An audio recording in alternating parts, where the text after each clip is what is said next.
Dear Bro Jim, magandang araw po sa inyo at sa lahat ng mga tagapakinig ninyo. Itago nyo na lamang po ako sa pangalang Michelle. Isa po akong nurse sa isang maliit na pribadong ospital dito sa probinsya. Matagal na po akong tagapakinig ninyo, Bro Jim. Nagsimula po akong makinig sa inyo noong panahon ng pandemic. Naka-duty po ako noon sa night shift at para lang hindi ako antukin o mainip, naghahanap ako ng mga kwentong mapapakinggan. At ngayong araw gusto ko naman pong magbahagi ng kwento ko. Isang bahagi ng buhay ko na kahit na ilang taon na ang lumipas, hindi ko pa rin nakakalimutan. Tahimik ang ospital namin. Hindi po ito kasing laki ng mga ospital sa Maynila. Sa totoo lang, 15 kwarto lamang lahat ito. Yung iba ay halos walang pasyente. Lumang-luma na po ang gusali. Yung pintura sa dingding ay medyo kupas na. At kapag naglalakad ka sa hallway, maririnig mo yung mga tunog ng sapatos mong sumasadsad sa sahig. Pero kahit ganoon, mahal ko ang trabaho ko. Siguro dahil bata pa lamang ako, pangarap ko na talagang maging nurse. Si mama ko kasi ay dating barangay midwife at si papa naman ay jeepney driver. Hindi kami mayaman pero lagi nilong sinasabi, "Anak, basta makatulong ka sa tao, ay sapat na iyon." Kaya heto ako ngayon, natupad ang pangarap. Ngunit hindi ko akalain na may mga gabi pala sa ospital na mas matatakot ako kaysa sa mga pasyenteng inaalagaan ko. Kagaya ng sinabi ko kanina, luma na po ang ospital namin. Kahit na anong linis namin, may amoy pa rin na hindi maalis. Amoy gamot, amoy kalawang, amoy pinaglumaan. Sa pinakadulo ng pasilyo, may isang kwarto, ang room 304. Lagi po itong sarado. Nung unang pasok ko bilang isang nurse, tinanong ko si Ate Let, isa sa mga senior nurse namin. "Ate, bakit laging sarado yung room na yan?" Tanong ko. Ngumiti lamang siya pero yung ngiti niya ay may halong takot. Sabi niya, "Huwag mo nalang tanungin, Michelle. Basta tandaan mo kapag naka-duty ka, huwag mong bubuksan yung kurtina sa loob." Napakunot noo ko. "Kurtina? Bakit naman?" Sumagot siya, "Basta sundin mo na lang." Hindi ko po alam noon ang ibig niyang sabihin, Bro Jim. Akala ko pinagtitripan la lamang ako dahil baguhan pa lamang ako. Pero habang tumatagal, napapansin ko na kahit kailan, walang pasyenteng inilalagay sa 304. Parang iniiwasang talaga ng lahat. Isang gabi, ako po ang naka-duty sa night shift. Madalas kalmado lang ang gabi. Yung mga pasyente ay tulog na at kami namang mga nurse ay abala sa charting. Pero mga bandang 11 ng gabi, dumating ang isang ambulansya. Sabi ng guard, may bagong pasyente, isang matandang babae. Walang kasama, walang ID, walang kahit anong gamit. Nang dalhin siya sa ER, kalmado lamang siya. Tahimik pero iba ang tingin niya, parang laging nakatitig sa isang sulok. Sabi ng doktor stable naman daw siya kaya kailangan lang niyang magpahinga. Ang problema, puno ang lahat ng kwarto at natira lang ay room 305. Taimik lamang ako pero sa loob-loob ko parang may malamig na hangin na dumaan sa katawan ko. "Michelle, sabi ng head nurse namin, ikaw na ang magbantay ha, walang ibang vacant." Hindi na ako nakapalag. Trabaho yon. Nurse ako, wala akong karapatang tumanggi. Habang inihahanda ko ang kama, napansin ko kaagad yung kurtina na sinasabi nila. Makapal siya, kulay puti at parang bagong laba. Pero may lumang amoy, parang pinaghalong alikabok at alkohol. Nilagay ko sa kama si Lola. Tahimik lamang siya, pero paminsan-minsan ay gumagalaw ang mga mata niya at parang may tinitignan siya paligid. "Lola, ayos lang po ba kayo?" Tanong ko. Hindi siya sumagot. Ngumiti lamang siya ng konti pero yung ngiti niya ay may halong takot. Pagkalipas ng ilang minuto, lumabas muna ako para ayusin ang chart niya. Pagbalik ko, napansin kong nakatupi ang kurtina parang may dumaan sa loob. Akala ko baka si Lola lang ang gumalaw, pero paglapit ko, mahigpit na nakasarado ulit ang kurtina at tahimik na tahimik si Lola. Mga bandang 12 ng gabi, habang nagsusulat ako ng report, may narinig akong mahina, parang tunog ng kaluskos mula sa dulo ng hallway. Siyempre, sanay naman ako sa mga ganon. Luma kasi ang ospital kaya normal lang na may mga tunog ng hangin o kaluskos ng pintuan. Pero iba ito kasi pagkatapos ng kaluskos, may narinig akong boses. Michelle, mahina, malamig, at parang galing sa loob ng 305. Akala ko lamang imahinasyon ko, kaya dahan-dahan akong lumapit. Binuksan ko ang pintuan. Tahimik. Lola, tawag ko. Walang sagot. Lumingon ako sa kama. Nandun siya, tulog. Pero gumagalaw ang kortina. Walang hangin. Sarado ang bintana pero kita ko na parang may dumadaan sa loob. Hindi ako nakagalaw. Tinawag ko ulit. Lola. Bigla siyang dumilat at sabay bumagsak ang mga kortina. Tumakbo ako labas ng kwarto, halos madapa sa hallway sa sobrang kaba. Narinig ng head nurse. Anong nangyari? Hindi ko masabi. Ayokong sanang sabihin na natakot ako kasi ayokong mapag-isipan na mahina ako. Pero alam kong may kakaiba talaga doon. Kinabukasan ng gabi, pagbalik ko sa ospital, may kakaibang katahimikan. Pagdaan ko sa room 305 nakasara ulit ang pinto. Walang pasyente sa loob. Sabi ni Ate Let, inalis dyan ng matanda. Bigla daw tumaas ang BP niya kagabi. Takos tumigil ang tibok ng puso niya. Tahimik ako. Hindi ko alam kung ano ang mararamdaman ko. Bago siya inilipat sa morgue, sabi ng isa sa mga nurse, Michelle, alam mo ba na may sinabi siya bago siya nalugatan ng hininga? Napatingin ako. Ano daw? Sabi raw ng matanda, may bata sa likod ng kortina. Huwag mong bubuksan. Ilang araw na ang lumipas pero hindi ko makalimutan ang mukha ni Lola. Tuwing dumadaan ako sa dulo ng hallway, parang may malamig na simoy ng hangin na dumarampi sa balat ko. Minsan habang nagcha-chart ako, naririnig ko na parang may tumatawag sa akin. Michelle. Paglingon ko wala naman. Pero pagdaan ng guard sabi niya, Ma'am, bakit may ilaw sa room 305? Akala ko bawal gamitin yon. Pumunta kaming pareho para patayin ng ilaw. Pero pagdating namin doon, sarado ang kurtina at may anino ng tao na nakaupo sa kama. Tinawag ko ang guard. Baka reflex lang yan. Pero nang buksan niya ang kurtina, wala namang kahit ano o kahit sinong tao doon. Bro Jim, hindi ko alam kung paniniwalaan niyo ako pero mula noon, tuwing gabi kapag napapadaan ako sa room 305, parang may nakatingin sa akin. Minsan nakikita ko sa salamin sa nurse station, may anino na nakatayo sa likuran ko. Paglingon ko, wala naman. Sabi ng mga matatandang staff, noong araw daw may pasyente doon, isang batang babae na may sakit sa puso. Sabi nila doon siya namatay at tuwing may nilalagay daw na bagong pasyente sa kwarto, lagi niyang sinusundo. At siguro iyon ang nakita ng matandang babae, yung bata sa likod ng kortina. Bro Jim, pagkatapos ng gabing yon, hindi ko na alam kung matatakot ba ako o maniniwala na may mga bagay talagang hindi kayang ipaliwanag ng kahit sinong doktor o nurse. Nung una sinusubukan kong isipin na baka pagod lamang ako o baka guni-guni lang. Pero habang tumatagal, mas lalong nagiging totoo ang lahat. Hanggang sa may muling na inpatient na matandang babae sa kwartong iyon dahil iyon na lamang ang bakante noong araw na iyon. Tahimik lamang ang matandang babae noong gabing iyon. Nakahiga siya, nakatakilirid, balot na balot ng kumot hanggang balikat. Ang taniing naririnig ko lamang ay ang tunog ng mahina niyang paghinga at ang tibok ng makina sa tabi ng kama. Hindi ko man lang makita ang mukha niya dahil mahigpit na sarado ang kurtina sa paligid ng kama. Nang silipin ko ang chart, napansin ko kaagad na nakasulat sa itaas, sa pulang ballpen, malalaking ang letrang, huwag kang sisilip sa banyo. Napakunot-no ako. Sino naman kayang magsusulat ng ganito? Wala ring pangalan ng pasyente. Wala ring edad. Puro blanko. Nakilabutan ako, Bro Jim.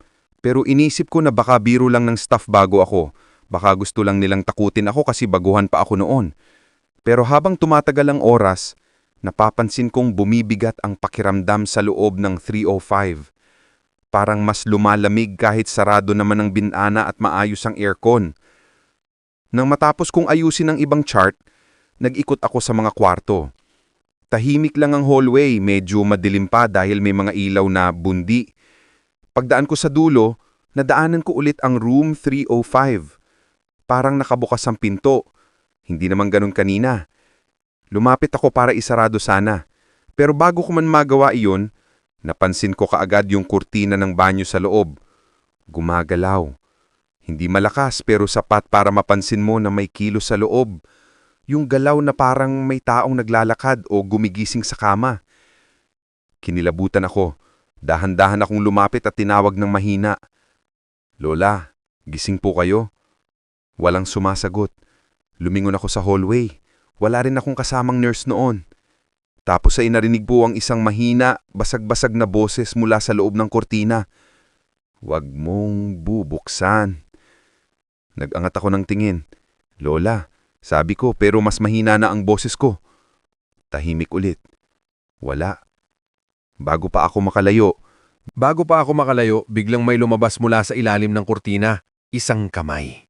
Mahaba, payat, nangingitim ang mga kuko at parang tuyong balat. Ang mga daliri niya ay unti-unting gumapang sa sahig papunta sa direksyon ko. Hindi ko alam kung anong dapat kong gawin. Nanigas lamang ako. Hindi ako nakasigaw kaagad. Pero nang gumalaw yung kamay, napaatras ako at napasigaw ng malakas, "Atelet!" Tumakbo ako palabas ng kwarto. Halos madapa sa hallway sa sobrang kaba. Narinig ng mga nurse sa station at sabayan kaming bumalik sa room 305. Pagbukas namin, walang tao. Wala rin ang kamay. Ang kurtina ay nakatupi sa gilid at parang walang nangyari. Ang kamay ay maayos, walang bakas ng kung ano. Ngunit, nung silipin ko ulit ang chart, napahawak ako sa dibdib ko. May bago na namang sulat. Hindi ko alam kung sino ang gumawa nito pero malinaw ang mga letra, gamit pa rin ang pulang ballpen. Nakalagay, "Huwag mong bubuksan." Hindi ko alam kung iiyak ako, tatakbo palabas ng kwarto. Ang mga kasama kong nurse ay nakatingin lang, yung iba natawa. "Baka pinagtitripan ka lang," sabi ni Atelet, pero halata sa mata na natakot din siya. Kinabukasan, dumating ang doktor. Sabi ko sa kanya, "Gusto kong i-report ang nangyari kagabi." Pero pagtingin nila sa logbook ng admission, wala raw nakatalang bagong pasyente kagabi. Wala ring nakalista sa pangalan kong binabantayan kong matandang babae. Mukhang nananaginip lang daw ako. "Sure ka bang dito siya dinala?" tanong ng doktor habang sinusuri ang listahan. "Opo, Dok. Ako po ang nagbantay sa kanya. May chart nga po sa room." Sagot ko. Pero pagbalik namin sa room 305, wala na ang chart. Wala rin ang chartboard sa paanan ng kama. Tinawanan lang nila ako. "Baka napagod ka lang, Michelle. Alam mo namang night shift nakakapanaginip ng gising." "Hindi po, Dok. Totoo." Sagot ko. Gumiti siya at tinapik ako sa balikat. "Magpahinga ka muna, baka stress ka lang masyado." Hindi ko na lang pinilit sabihin kung anong alam kong nangyari kagabi. Pero sa loob-loob ko, alam kong hindi ako nag-iisa. Kahit na hindi ko alam kung ano o sino ang nakita ko. Pag uwi ko, hindi ako makatulog. Ilang beses kong naisip ang kamay na lumabas sa ilalim ng kurtina. Yung boses na nagsabing huwag mong bubuksan ang banyo. At higit sa lahat, yung pulang sulat sa chart. Sino ang nagsulat noon kung wala namang pasyente kagabi? Kinabukasan day off ko pero hindi pa rin ako mapalagay. Tinawagan ko ang isa kong kaibigan na nurse sa ibang shift. Tinanong ko kung may naririnig na silang balita tungkol sa room 305. Sinagot niya, "Mayun ba? Wala namang masyadong gumagamit niyan. Madalas nakalock daw." Bakit baw? Ewan ko, basta sabi ng mga matatandang staff, may nangyari daw dyan dati pero hindi ko na tinanong at ayoko din rin malaman. Mas lalo akong kinabahan. Pagbalik ko sa duty kinagabihan, dumaan ako sa hallway ng third floor. Tahimik lahat ng kwarto, madilim na malibat sa ilaw ng nurses station. Pero pagdaan ko sa dulo, napansin kong bukas ulit ang pinto ng room 305. Hindi ko alam kung bakit pero parang may kung anong nagtulak sa akin para silipin ito ulit. Nasa isip ko na baka naiwan lang nakabukas. Pero habang papalapit ako, nakikita kong gumagalaw ulit ang kurtina sa banyo. Dahan-dahan, babagalan, tuloy-tuloy. "Michelle," sabi ni Atelet mula sa likod, "isara mo na lang yan, huwag mo nang tingnan kung wala ka namang kailangan gawin dyan." Tumigil ako sa paglakad. "Ate, baka may tao sa loob." "Wala yan, lagi lang talagang ganyan tuwing gabi," sabi niya sabay iwas ng tingin. Hindi ko maintindihan kung bakit kalmado pa siya. Ako'y naginginig na sa kaba, kaya nagpasidya akong bumalik na lamang sa station ko. Pero kahit nasa station na ako, hindi ko maalis sa isipan ko yung gumagalaw na kurtina sa loob. Makalipas ng halos 1 oras, nag-brown out sa buong ospital. Biglaan, walang ilaw. Tanging emergency lamp lang ang nagbigay ng konting liwanag sa paligid. Lahat ng nurse nagsigawan, ilan nag-ikot para tingnan ng mga pasyente. Pero ako ay na-assign sa third floor para i-check ang mga monitor na pinapagana ng generator. Pag akyat ko, madilim pa rin. Hawak ko lang ang maliit kong flashlight. Isa-isa kong pinuntahan yung mga kwarto. Tiningnan ko kung okay yung mga pasyente. Maayos naman ang lahat hanggang sa makarating ako sa dulo. Room 305. Bukas ulit ang pinto. Tinapat ko ng ilaw ang flashlight sa loob. Pero wala akong makita kasi sobrang dilim. Habang lumalapit ako, may napansin akong kumikintab sa sahig. May mga patak ng tubig. Hindi ko alam kung saan galing yon. Hello? May tao ba dito? Tanong ko ng mahina. Wala pa ring sagot. Habang sinusundan ko yung mga patak ng tubig, nakita kong humahantong iton sa kama sa gitna ng kwarto. Yung kurtina bahagyang nakabuka. Lola! Tawag ko ulit, kahit hindi ko alam kung may isasagot. Walang sumasagot pero narinig ko ang mahinang tunog. Parang hininga ng tao. Malalim at mabagal. Yung tipong parang may matandang nahihirapang huminga. Ang lakas ng tibok ng dibdib ko. Dahan-dahan kong nilapitan ng kurtina sa may banyo. Umabot na ako sa laylayan at doon ko napansin na may gumagalaw sa loob. Mahina lang, pero ramdam mo. Hindi ko alam kung anong lakas ang nagtulak sa akin pero tinanggal ko ang isang bahagi ng kurtina. At doon ko siya nakita. Nakaupo siya sa inidoro. Balot pa rin ang kumot na katalikod at basang-basang ang buhok. Lola!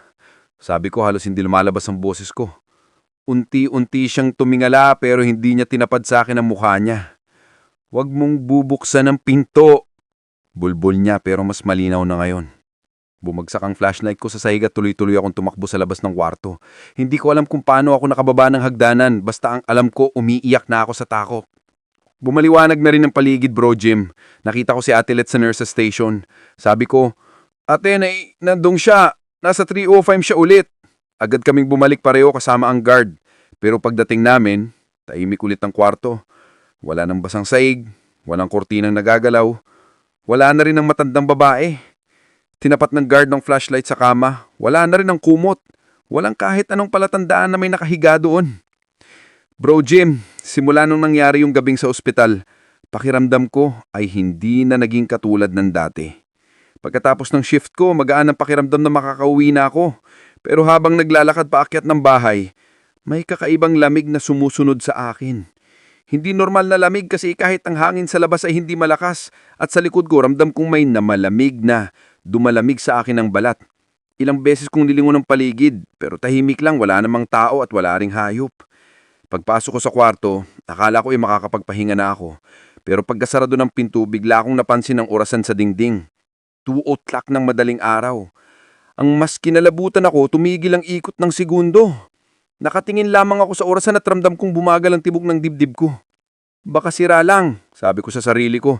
Sabay lakad papunta sa kusina para uminom ng tubig. Pagdaan ko sa salamin, napatingin ako sa malaking salamin sa gilid ng dingding. Doon ko siya nakita. Sa likod ko sa reflection, may nakatayong matandang babae. Nakayuko siya, mahabang buhok at nakabalot ng kumot. Halos mabitawan ko yung baso pero paglingon ko sa likod, wala namang tao.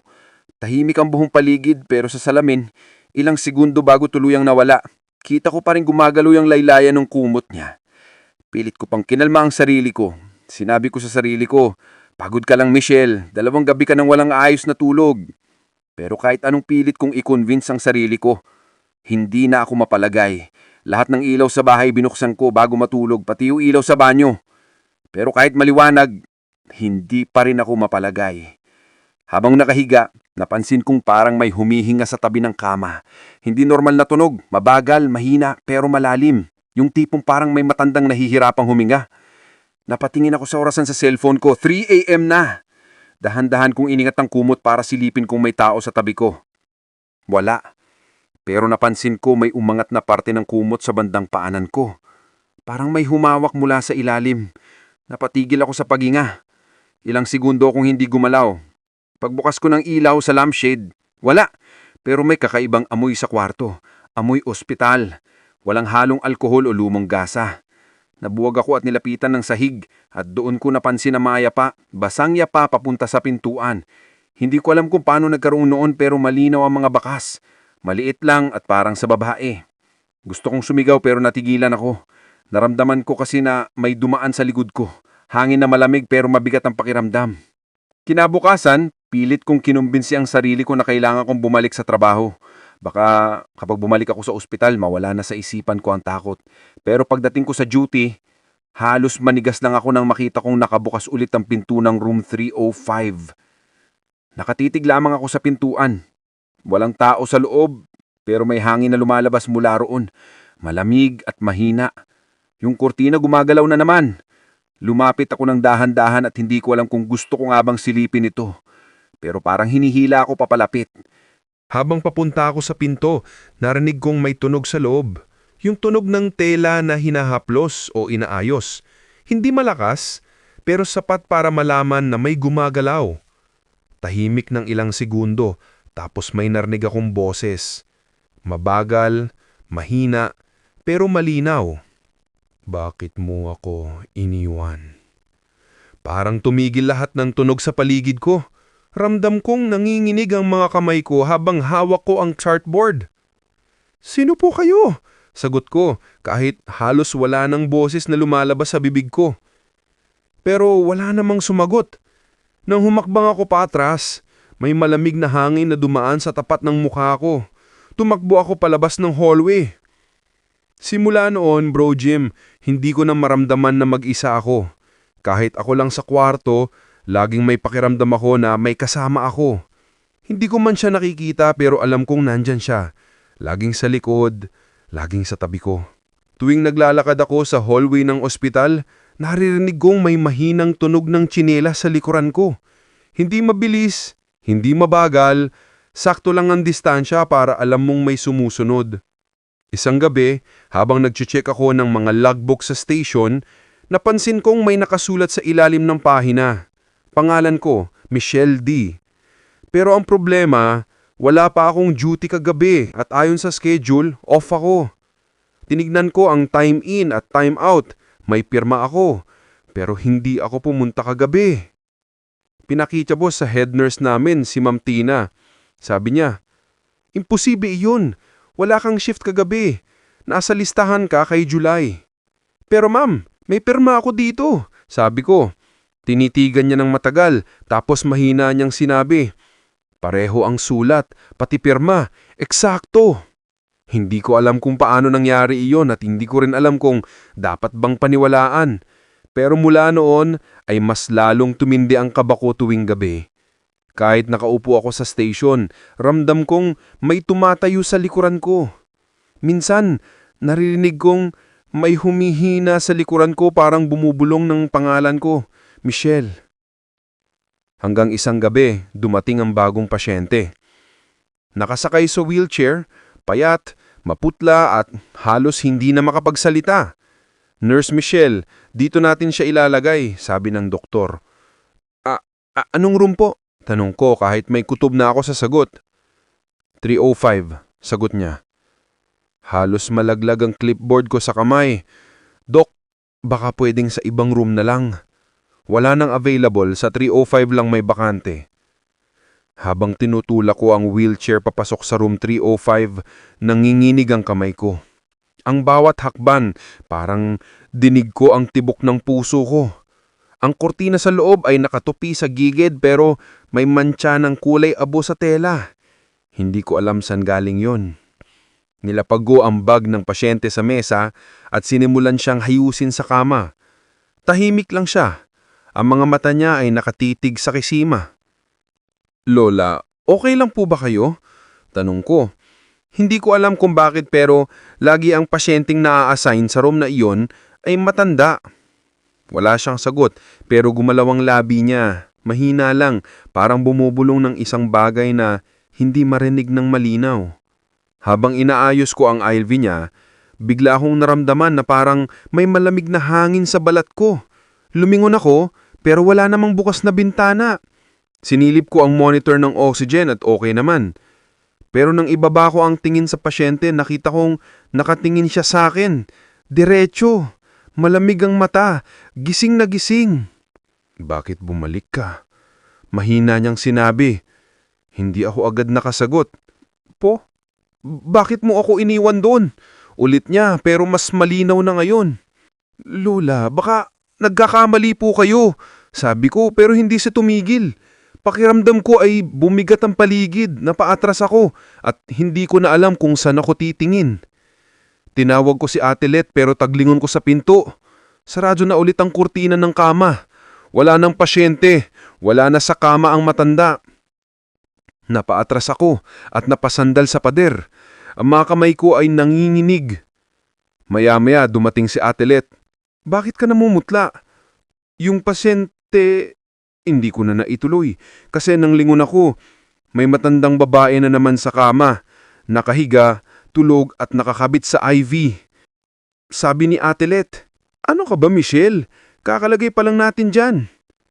Ngumiti siya at parang walang alam, pero ako ay hindi nakasagot. Alam kong hindi siya yung pasyente kanina kasi yung una ay gising at nakatingin sa akin. Yung nasa kama ngayon, iba ang itsura. Mas bata ang edad. Isang lalaki. Simula noon ay hindi ko na kayang pumasok sa room 305 ng mag-isa. Kahit si Ate Let ay napansin kong iniiwasan na rin ang kwarto. Kapag duty naming dalawa, lagi kaming nagpapalitan ng dahilan para hindi dadaanan doon. Pero minsan, kahit wala akong ginagawa, naririnig ko pa rin sa dulo ng hallway yung boses na pamilyar sa akin. Mahina, mabagal, at pareho pa rin ang sinasabi. Huwag mong bubuksan. Bro Jim, hindi ko na alam kung totoo pa ba ang lahat ng ito o unti-unti na lang akong nasisiraan ng ulo dahil sa takot. Pero isang bagay ang sigurado, may naiwan talaga akong binuksan na hindi ko na dapat pang ginalaw. Ilang linggo matapos ang huling nangyari sa room 305, alam kong hindi ko na kaya kahit piliting kong magpakatatag. Bawat oras na nasa ospital ako, pakiramdam ko ay may nakatingin sa akin mula sa dulo ng hallway. Kapag dumadaan ako sa harapan ng 305, kahit nakasara ang pinto, ramdam kong may malamig na hangin na dumadaan sa paa ko. Kahit anong dasal at tapang ang gawin ko, hindi ko na magawang maging kalmado. Kaya isang araw, nagdesisyon na ako. Nagpaalam ako sa head nurse namin. "Ma'am Tina," sabi ko, "magre-resign na po ako. Hindi ko na po kaya." Tinignan lang siya ako at parang alam na niya kung bakit. Hindi na siya nagtanong. Kinabukasan, bitbit ko ang mga gamit ko bago tuluyang lumabas ng ospital. Lumingon ako sa dulo ng hallway kung saan naroon ang room 305. Tahimik lamang iyon, nakasara ang pinto. Pero habang naglalakad ako papalayo, narinig kong parang may mahina at halos pabulong na salita, "Salamat." Hindi ko alam kung totoo o guni-guni lamang iyon, pero imbes na matakot, may kung anong gumaan sa dibdib ko, parang may natapos o may nakalaya. Pag-alis ko sa ospital na iyon, lumipat ako sa bagong trabaho sa kabilang bayan. Mas moderno ang facility, maliwanag at marami kaming staff. Akala ko ay tapos na ang lahat, pero minsan kapag tahimik na sa gabi at ako ang naka-duty, may mga sandali na bigla kong naaamoy ang halimuyak ng alkohol at lumang gasa. Yung eksaktong amoy ng lumang ospital namin. Bro Jim, minsan iniisip ko, baka may mga bagay talaga sa mundong ito na hindi natin kailangang unawain. Hindi lahat ng misteryo ay kailangang sagutin. Hindi lahat ng tanong ay kailangang tuklasin. Minsan kasi, sapat na maramdaman mo na may mga lugar at taong kailangan mong iwanan. Hindi dahil duwag ka, kundi dahil gusto mo ring mabuhay ng payapa. At ngayon, tuwing nakalakarinig ako ng kwento ng mga bagong nurse tungkol sa mga kakaibang karanasan nila sa ospital, napapangiti na lang ako. Hindi dahil nananabik ako sa takot, kundi dahil alam kong may mga bagay talagang sumusunod sa atin. Pero nasa atin kung hahayaan ba natin silang manatili. At kung minsan kapag nag-iisa ako sa station at 2 AM na ang umaga, may maririnig ako. Mahina sa likuran ko. Hindi ko na siya tinitignan, pero halip na kabahan, mahina na lamang akong bumubulong. "Salamat. Kasi tinuruan mo kong huwag nang buksan ang mga bagay na hindi ko na dapat buksan." At doon ko na-realize, Bro Jim, hindi lahat ng takot kailangang labanan. May mga takot na kailangan tanggapin, para matutunan mong pahalagahan ang tahimik na buhay na meron ka. Kasi minsan, sa tahimikin mo lang maririnig ang tunay mong lakas. Maraming salamat po, Bro Jim. Hanggang dito na lamang ang aking kwento.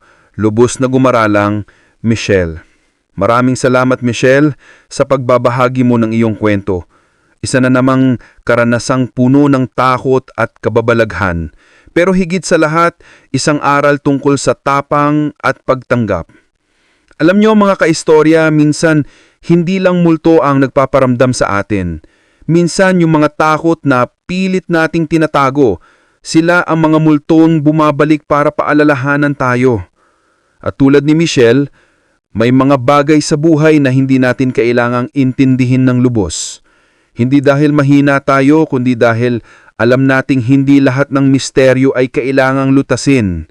Sabi nga nila, ang tunay na tapang ay hindi yung patuloy kang humaharap sa kinakatakutan mo, kundi yung marunong kang lumayo kapag alam mong delikado na. At minsan, sa paglayo mo, doon mo rin makikita kung gaano ka nakalakas kasi pinili mong maging payapa kaysa manatili sa takot.